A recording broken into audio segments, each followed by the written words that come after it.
Hello दोस्तों। आइए आज हम बताने वाले हैं भूगोल का एक टॉपिक है संसाधन। देखिए संसाधन क्या होता है। तो अगर एक शब्द में याद करना है संसाधन किसे कहते हैं, तो आइए हम एक लॉजिक बताते हैं, उसको हमेशा से याद रखिएगा। और संसाधन का कुछ बोलना नहीं है डिफिनेशन। देखिए हमारे पर्यावरण में जितना भी वस्तु है एक प्रकार का संसाधन है। एक शॉर्ट एक शब्द याद रखिएगा और डिफिनेशन पूरा याद हो जाएगा कि वैसी वस्तु है जो हमारी बुनियादी बुनियादी आवश्यकताओं को आवश्यकताओं को पूर्ति करते हैं। देखिए क्या डिफिनेशन बोलना है संसाधन का, कि हमारे पर्यावरण में या हमारे आसपास जो भी वस्तुएं दिखाई देती हैं और जो हमारी बुनियादी आवश्यकताओं को पूर्ति करते हैं उसे हम संसाधन कहते हैं। यानी समझिएगा, देखिए कह रहा है बुनियादी आवश्यकता। देखिए आवश्यकता मतलब समझिएगा कि जरूरी, जैसे कि पानी पानी की आवश्यकता पड़ता है ना जी, तो पानी जरूरी है कि नहीं जरूरी है, जरूरी है। उसी प्रकार से बुनियादी बुनियादी मतलब कि जरूरी से जरूरी। तो वैसा कोई भी चीज हमारे आसपास पर्यावरण में, वैसा कोई भी चीज जो हमारी बुनियादी आवश्यकताओं को पूरा करते हैं उसे हम क्या कहते हैं, संसाधन कहते हैं। और अब आगे आइए हम बताते हैं कि संसाधन के प्रकार। तो देखिए बेसिकली मतलब कि दो प्रकार के संसाधन होते हैं, एक प्राकृतिक संसाधन और एक होते हैं मानवीय संसाधन। अब क्या होते हैं प्राकृतिक संसाधन और क्या होते हैं मानवीय संसाधन, तो समझाते हैं। देखिए अगर हम लोग बात करें, हम संसाधन किसे कहे हैं, ये संसाधन उसे कहें कि पर्यावरण के आसपास चीज जो भी दिखाई दे और जो बुनियादी आवश्यकताओं को पूरी करे उसे हम संसाधन कहते हैं। लेकिन जो भी दिखाई दे रहा है या तो प्राकृतिक हो सकता है या मानव बनाए होंगे। जैसे कि पानी पानी हम लोग बनाए हैं, नहीं बनाया है। मानव बनाया है पानी, नहीं। तो कौन सा संसाधन हो जाएगा, प्राकृतिक संसाधन। उसी प्रकार से अगर हम कहें कि देखिए मोबाइल फोन जो होता है, अभी घड़ी आ गया है, वो एक प्रकार की हमारी जरूरत को पूरा कर रहा है कि नहीं कर रहा है, तो संसाधन है। घड़ी भी क्या है, संसाधन है। लेकिन जो घड़ी है संसाधन है, लेकिन उसको कौन बनाया है, क्या हमको प्रकृति से एकदम ऑटोमेटिक मिल गया है, नहीं। वो हम लोग बनाया है, इंसान बनाया है। तो वैसा संसाधन जिसे इंसान बनाया है या मानव बनाया है उसे मानवीय संसाधन कहेंगे। और वैसा संसाधन जिसकी प्राप्ति में क्या से हुई है, पर्यावरण से हुई है, उसे हम प्राकृतिक संसाधन कहेंगे। जैसे में कि नदी नदी कहिएगा तो प्राकृतिक संसाधन आएगा, पहाड़ आ सकता है। तो इस प्रकार से हम समझे कि वैसा संसाधन जो प्रकृति से मिलता है, पेड़ पौधे भी कह सकते हैं, तो प्राकृतिक संसाधन। और वैसा संसाधन जिसे मानव बनाया है उसे हम मानवीय संसाधन कहते हैं। अब आते हैं संसाधन के प्रकार पढ़ते हैं। संसाधन को चार भागों में बांटा गया है। देखिए हम लोग पढ़े भी संसाधन, तो देखिए संसाधन के प्रकार पढ़ेंगे हम लोग आगे। तो आइए देखिए संसाधन को चार भागों में बांटा गया है। तो कौन कौन से, तो पहला उत्पत्ति के आधार पर, दूसरा समयाप्ता के आधार पर, तीसरा स्वामित्व के आधार पर और चौथा विकास के आधार पर। तो बारी बारी से हम लोग जानेंगे कि इसके कितने भाग होते हैं और इसके कितने भाग होते हैं और इसके कितने भाग होते हैं। तो आइए पहला समझते हैं उत्पत्ति के आधार पर। तो उत्पत्ति के आधार पर दो होते हैं। तो कौन कौन से होते हैं, तो देखिए उत्पत्ति के आधार पर दो दो भागों में बांटा गया है। उत्पत्ति के आधार पर संसाधन कितने भागों में बांटा गया है, दो भागों में। कौन कौन से, तो देखिए जैव और एक अजैव।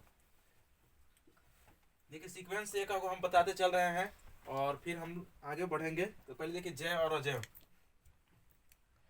जैव संसाधन किसे कहते हैं, तो वैसा संसाधन, देखिए पहले हम एक कुछ कहानी कहते हैं, उस कहानी को अगर आप समझ जाइएगा तो जैव अजैव खत्म हो जाएगा। यानी समझिएगा कि आप संसाधन, जैसे कि संसाधन है समझिए, खाली हम बोले कि जो भी वस्तु है हमारे आसपास वो हमारे बुनियादी आवश्यकताओं को पूरा कर रहा है उसको हम संसाधन कहेंगे, ये ना बोले थे। तो देखिए अगर हम देखेंगे तो अगर संसाधन जैसे है तो केकरो में जान होता है, केकरो में जान नहीं होता है, ऐसा समझ सकते हैं ना। तो मान लीजिए जिकरा में जान होगा, जिकरा में जान होगा मतलब जो सांस उस लेगा, तो उसको हम कहेंगे जैव संसाधन। और जो सांस उस नहीं लेगा मतलब निर्जीव होगा, उसको हम कह देंगे अजैव संसाधन। तो बोलिएगा डिफिनेशन में जैव संसाधन के, कि वैसा संसाधन जिसकी प्राप्ति जैव मंडल से होती है उसे हम जैव संसाधन कहते हैं, और जिनकी प्राप्ति निर्जीव वस्तुओं से होती है उसे हम अजैव संसाधन कहते हैं। तो जैव संसाधन में एग्जाम्पल को डाल सकते हैं पेड़ पौधे को, और उसी प्रकार से अजैव संसाधन में एग्जाम्पल में डाल सकते हैं चट्टान को। चट्टान या धातु बोल सकते हैं, चट्टान और धातु। धातु और चट्टान एक प्रकार से संसाधन है, अजैव संसाधन है। उसी प्रकार से अब हम पढ़ेंगे आगे। तो इस प्रकार से देखिए समझे हम लोग क्या होता है जैव और क्या होता है अजैव। अब हम लोग आगे पढ़ेंगे समयाप्ता के आधार पर संसाधन के प्रकार। तो देखिए क्या होते हैं, कितने प्रकार के पहले होते हैं ये जानिए। तो ये दो प्रकार के होते हैं, कौन कौन, तो एक होता है नवीकरणीय संसाधन और एक होता है अनवीकरणीय संसाधन। चलिए एक कहानी इसके लिए भी कहते हैं, आप लोग समझिएगा। मान लीजिए, देखिए इसका कुछ याद करना नहीं है, कहानी एगो याद कीजिए और बाकी सब समझ जाइए। देखिए नवीकरणीय है और एक अनवीकरणीय है। तो क्या कहानी कहना चाह रहे हैं कि जैसे संसाधन, तो संसाधन हम लोग के आसपास तो ये है। तो अब कोई वस्तुएं है, तो आप देखिए अगर मान लीजिए एक बार उसको उपयोग करते हैं तो का जैसे कि घर में एलपीजी है ना, खाना बनाते हैं, तो एलपीजी जब काम कर खाना बना लेते हैं, तो जब एलपीजी एक बार खत्म हो जाता है तो दोबारा वो एलपीजी से खाना बना पाते हैं? तो नहीं। जवाब ये ना होगा कि नहीं। एक बार अगर एलपीजी के सिलेंडर खत्म हो जाएगा तो फिर खाना बना पाएगा? नहीं बना पाएगा। यानी कि संसाधन क्या हो जा रहा है, वहां पर खत्म हो जा रहा है। और एक संसाधन है जैसे कि मान लीजिए कोयले से खाना बना रहे हैं, ध्यान समझिएगा। तो आप कोयला से खाना बना रहे हैं, तो कोयला मान लीजिए कि आप एक बार जला दिए, तो फिर कोयला आएगा? नहीं आएगा। यानी कोयला क्या हो गया, खत्म हो गया टोटली। उसी प्रकार से आप सौर ऊर्जा को ले लीजिए, यानी सूर्य के प्रकाश के। अगर सूरज के प्रकाश जो है, अगर उसको हम कितना उपयोग करेंगे तो सूरज के प्रकाश क्यों खत्म हो रहा है? नहीं। तो ये वो कहानी समझे, देखिए कोयला जला रहे थे तो खत्म हो जा रहा था। अगर मान लीजिए कोयला जला तो क्या हो गया, खत्म हो गया, यानी कि दोबारा वो नहीं मिल रहा है। और वैसे ही सूरज के प्रकाश था, अगर ओकर प्रयोग कर रहे हैं तो सूरज के प्रकाश क्यों खत्म हो रहा है? नहीं हो रहा है, खत्म नहीं हो रहा है। देखिए इसमें खत्म हो रहा है, इसमें खत्म नहीं हो रहा है। तो हम कहेंगे कि वैसा संसाधन जिसको हम बार बार प्रयोग कर सकते हैं, नवीकरणीय संसाधन, जैसे कि बार बार प्रयोग कर सकते हैं, बार बार प्रयोग कर सकते हैं, उसे क्या कहेंगे, नवीकरणीय संसाधन। जैसे कि सौर ऊर्जा या सूरज का प्रकाश लिख दीजिए, सौर ऊर्जा लिख दीजिए, या सूर्य का प्रकाश भी बोल सकते हैं। यानी कि सूरज के प्रकाश जो होता है उसको हम बार बार प्रयोग कर सकते हैं, वो खत्म नहीं होगा। तो वैसा संसाधन या वैसा संसाधन जिसका प्रयोग हम क्या करते हैं, बार बार कर सकते हैं, उसे हम नवीकरणीय संसाधन कहते हैं। और वैसने संसाधन मतलब अनवीकरणीय के डिफरेंस बोलिएगा कि वैसा संसाधन जिसका हम बार बार प्रयोग नहीं कर सकते हैं, या एक बार पुनः उपयोग करने के बाद हम दोबारा उसको उपयोग नहीं कर सकते हैं, उसे हम कहेंगे अनवीकरणीय संसाधन। जैसे कभी कोयला के एग्जाम्पल दिए, अगर मान लीजिए कोयला जला दीजिए तो फिर कोयला बनेगा क्या? नहीं बनेगा, यानी कि खत्म हो गया। चाहे पेट्रोल हो गया, तो पेट्रोल कैसा संसाधन, तो अनवीकरणीय संसाधन का है कि मान लीजिए कि पेट्रोल एक बार जल गया तो फिर पेट्रोल मिलेगा? नहीं मिलेगा। तो ये कौन सा साधन हो गया, अनवीकरणीय संसाधन। अनवीकरणीय में क्या पढ़े हम लोग कि जिसका हम बार बार प्रयोग कर सकते हैं, नवीकरणीय संसाधन होगा। तो इस प्रकार से हम जाने के समयता के आधार पर कितने संसाधन होते हैं, दो होते हैं, कौन कौन, नवीकरणीय और अनवीकरणीय। और क्या होता है नवीकरणीय और क्या होता है अनवीकरणीय। आगे बताएंगे स्वामित्व के आधार पर। तो देखिए स्वामित्व के आधार पर 4 संसाधन होते हैं। वीडियो लंबी जा रही है लेकिन समझ में आ जाएगा, पूरा वीडियो पर बने रहे। देखिए स्वामित्व के आधार पर पहले तो समझिए कि स्वामित्व क्या होता है। तो देखिए बाबू, स्वामित्व के मतलब होता है कि मालिक। स्वामित्व का मतलब क्या होता है, मालिक। देखिए इसमें शब्द लगल है स्वामी, स्वामी का मतलब होता है मालिक। यानी कि बोल रहा है एक तरह से कह सकते हैं मालिक के आधार पर जो संसाधन को बांटा गया है, किसके आधार पर, मालिक के आधार पर। तो पहला है व्यक्तिगत संसाधन, व्यक्तिगत संसाधन। दूसरा है सामुदायिक संसाधन, और तीसरा है राष्ट्रीय संसाधन। तीसरा क्या है, राष्ट्रीय संसाधन। और चौथा है अंतर्राष्ट्रीय संसाधन। समझने का कोशिश कीजिएगा क्या होता है व्यक्तिगत संसाधन, क्या होता है सामुदायिक संसाधन, और क्या होता है राष्ट्रीय, और क्या होता है अंतर्राष्ट्रीय। तो आइए बताते हैं। स्वामी का मतलब क्या होता है कि मालिक। मतलब देखिए स्वामित्व के आधार पर कहा गया है कि चार प्रकार के होते हैं, और कौन कौन से। तो इसका मतलब है मालिक। तो पहला संसाधन है व्यक्तिगत संसाधन। तो एक डिफिनेशन बोलिएगा कि देखिए वैसा संसाधन जिसका मालिक केवल एक व्यक्ति होके, केवल एक व्यक्ति या किसी निजी व्यक्ति के पास, वैसा संसाधन जिसका कोई खास व्यक्ति उसका मालिक हो या स्वामी हो, उसे हम व्यक्तिगत संसाधन कहेंगे। जैसे में देखिए कुआं है, या किसी किसान का खेत, किसी किसान का खेत। समझने की कोशिश कीजिएगा कि देखिए मान लीजिए किसी किसान का खेत है तो एक ही आदमी का ना है, पूरा गांव के तो नहीं होगा।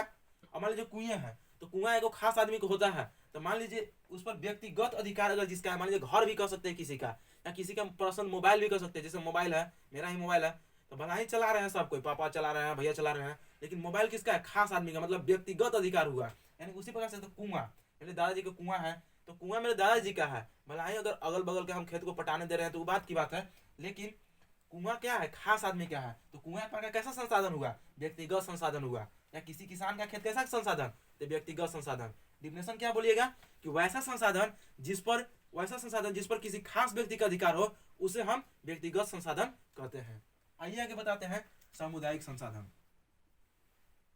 देखिए ये पूरा पढ़ना है मालिक के, यानी कि सामुदायिक संसाधन क्या होता है, तो वैसा संसाधन कि जिस पर पूरा समुदाय या समाज का अधिकार होता है, उसे हम सामुदायिक संसाधन कहते हैं। यानी समझने का कोशिश करिएगा, एग्जाम्पल के द्वारा हम बता रहे हैं। जैसे कि देखिएगा, जैसे शमशान घाट या हॉस्पिटल कह सकते हैं, या खेल का मैदान कह सकते हैं। इतनी ही लिख रहे हैं, आगे बाकी हम समझा देंगे। या सड़क भी लिख दीजिए इसमें। एग्जाम्पल बहुत सारे हो सकते हैं। देखिए हम कहानी एक कहानी कहेंगे, आप लोग समझिएगा। सामुदायिक संसाधन वैसा संसाधन जिस पर क्या हो गया, पूरा समाज का। अगर मान लीजिए शमशान घाट है, जो शमशान घाट है तो उस पर का एक आदमी का अधिकार होता है कि नहीं हम खाली अकेले हम लाश जलाएंगे और आप लोग मत जलाएगा, ऐसा तो नहीं होता है। नहीं, उस पर क्या होता है कि पूरा समाज का अधिकार होता है कि हम भी ला जाएंगे। जैसे मान लीजिए कब्रिस्तान है तो सामुदायिक स्थान ना है जी, मान लीजिए वहां पर दफनाया जाता है व्यक्ति को मरने के बाद, तो ये सब क्या है, सामुदायिक है। उस पर किसी का रोक टोक नहीं होता। हॉस्पिटल है तो हॉस्पिटल का एक आदमी खातिर हॉस्पिटल खुलता है कि नहीं आइए आपके लिए हॉस्पिटल खुला है, नहीं, वो पूरा समाज के लिए हॉस्पिटल होता है। या खेल का मैदान भी वैसे कह सकते हैं। या सड़क सड़क भी क्या होता है, पूरा समाज उस पर चलता है। यानी कि वैसा संसाधन जो जिस पर पूरा समाज का अधिकार होता है, पूरा समुदाय का अधिकार होता है, उसे हम सामुदायिक संसाधन कहते हैं। आइए आगे समझते हैं क्या होता है राष्ट्रीय संसाधन। देखिए राष्ट्रीय संसाधन होता है, देखिए पूरा इसका मालिक, यानी कि मालिक कौन होता है इसका, सरकार या राष्ट्र। इसका मालिक राष्ट्र। समझिएगा राष्ट्रीय संसाधन कि वैसन संसाधन या वैसा संसाधन जेकर मालिक क्या होता है, राष्ट्र या सरकार होता है। मतलब राष्ट्र मतलब कि देश, मतलब कोई भी ऐसा संसाधन है जेकर मालिक कौन होगा, या तो सरकार होगा या देश होगा, उसको हम क्या कहेंगे, राष्ट्रीय संसाधन कहेंगे। यानी कि जैसे में कह सकते हैं आरबीआई। देखिए आरबीआई का है तो ये नोट छापता है, नोट छापता है आरबीआई। और कोई नहीं नोट छाप सकता, आप मत छापने लगेगा नहीं तो पकड़ा जाएगा, तो जेल चल जाएगा। आरबीआई का काम है नोट छापना। आरबीआई ये एक चीज है जो नोट को जारी करता है।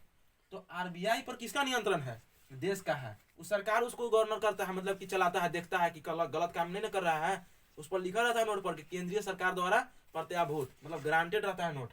तो जो आरबीआई संस्था है, इस एक प्रकार कैसा संसाधन हो जाएगा, राष्ट्रीय संसाधन हो जाएगा।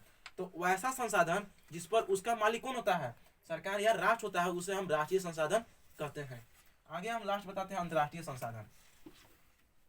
देखिए वैसा संसाधन जो मतलब दूसरे देश को जोड़ के रखता है, या मतलब कि जिस पर पूरा 4-5 गो या उससे अधिक देश का मतलब अधिक उस पर कब्जा रहता है, या उसका मतलब कि सब कोई मिल के उस पर काम करता है, उसको हम अंतर्राष्ट्रीय संसाधन कहते हैं। जैसे कि कोई एग्जाम्पल कहानी से समझिएगा, समझाना चाह रहे हैं कि मान लीजिए जैसे कि यूएनओ है, चाहे WTO है, विश्व व्यापार संगठन है। अगर मान लीजिए कोई भी सामान बेच रहे हैं तो पूरा देश के मिल के काम कर रहा है कि नहीं मिल रहा है, काम कर रहा है।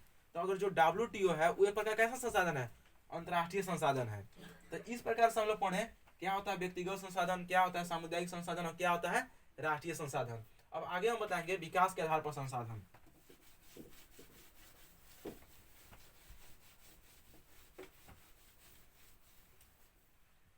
तो देखिए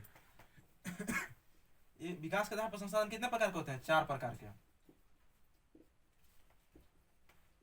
पहला पढ़ेंगे संभावी संसाधन, दूसरा है विकसित संसाधन, और तीसरा है भंडार, और चौथा है संचित कोष।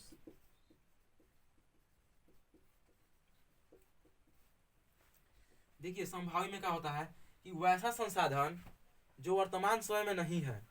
देखिए इसमें संभावी लगा है, संभावी से समझ सकते हैं कि संभावना, मतलब संभावना किया जा रहा है। वैसा संसाधन जो वर्तमान में नहीं है लेकिन वर्तमान में उसका उपयोग किया जा सकता है। मतलब यहाँ पर क्या कर रहा है, संभावना कर रहा है कि ऐसा संसाधन है नहीं लेकिन उसका उपयोग हम करेंगे आगे चल के, तो उस संसाधन को कहेंगे संभावी संसाधन।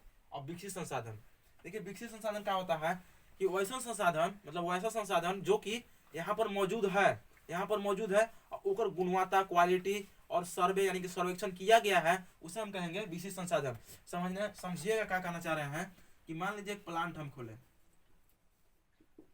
और प्लांट हम किस चीज का खोल रहे हैं, पानी के बेचने का। ध्यान समझिएगा, हमारे कहानी से समझिएगा, क्या है कि देखिए इसका रीजन किसी से ताल्लुक मत लगाइएगा, हम कहानी कर रहे हैं ताकि आप लोग समझ जाइए।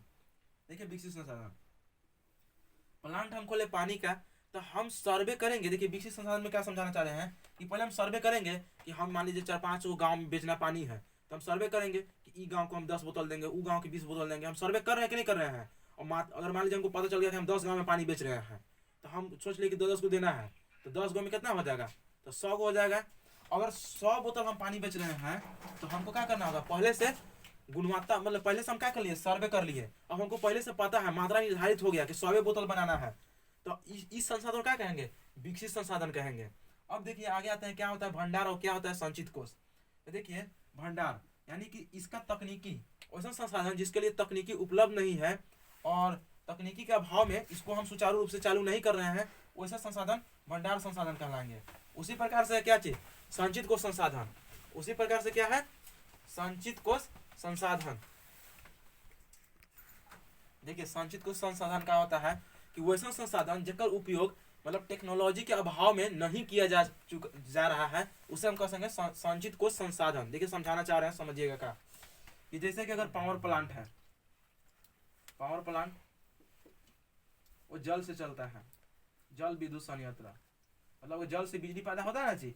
लेकिन अभी टेक्नोलॉजी के अभाव में बिजली पैदा जल से नहीं हो पा रहा है, मतलब कि तकनीकी अभाव के कारण अगर हम उसको उपयोग में संसाधन के रूप में जल को हम नहीं ला पा रहे हैं, तो उस संसाधन को कहेंगे संचित कोष संसाधन।